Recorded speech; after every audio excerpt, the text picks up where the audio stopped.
তার নির্দেশে এই গাঁজাকে খালি করে গাঁজাকে তারা ব্যবসা বাণিজ্য করার জন্য চিন্তা ভাবনা করতেছে, মুসলমানকে হত্যা করার জন্য। আজকে আমরা এইখান থেকে না করে তাদের জন্য যদি শোক বেদনা না করে তাদের জন্য যদি দোয়া না করে তাহলে কার কিয়ামতের দিন আল্লাহর কাছে আমরা কি জবাব দেব? সম্মানিত মুসলমান ভাইরাম, আমরা তাদের জন্য সর্বাবস্থায় 5 ওয়াক্ত নামাজ পড়ে তাদের জন্য দোয়া করব। ওমা আলাইনা ইল্লাল বালাগ।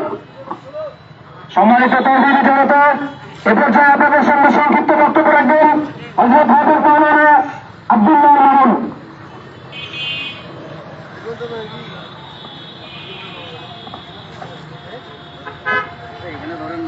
আলহামদুলিল্লাহ والصلاة والسلام على من لا نبي بعده.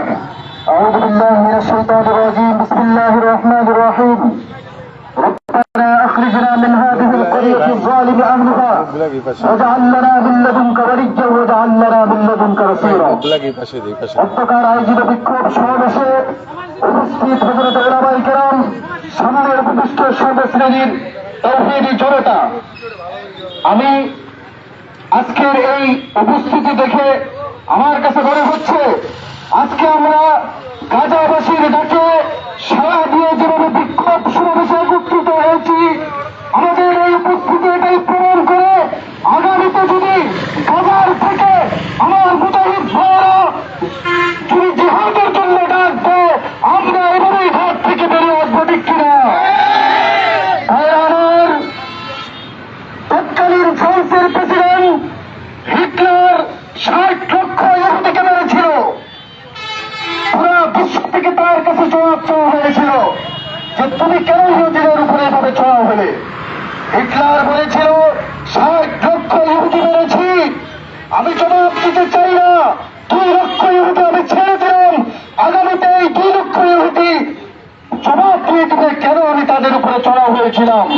বর্তমান প্রেক্ষাপট এটাই প্রমাণ করে হিটলারের সেই সিদ্ধান্ত ছিল সর্বোৎকৃষ্ট এবং সর্বশ্রেষ্ঠ সিদ্ধান্ত, ভিত্তিরা। আমরা খালিদ বিন ওলীদের উত্তরসূরি, আমরা মুহাম্মদ বিন কাসিমের উত্তরসূরি, আমরা তারেক বিন জিয়াদের উত্তরসূরি, আমরা ওমর ইবনুল খাত্তাবের উত্তরসূরি, আমরা মুসাইলিমার উত্তরসূরি। আমরা মুসলমানরা কখনো ঘরে বসে থাকতে পারি না। তাই আমি বলতে চাই, আগামীতে যদি ফিলিস্তিনের হামাস ভাইরা, মুজাহিদিন ভাইরা আমাদেরকে জিহাদের ময়দানে ডাক দেয়, আমি সকলকে সেই জিহাদের ময়দানে অবতীর্ণ হওয়ার উদ্যত আহ্বান রেখে আমি এখানেই বক্তব্য শেষ করছি। ওমা আলাইনা ইল্লাল বালাগ। আসসালাম। সম্মানিত তাওহীদি জনতা, এ পর্যায়ে আপনাদের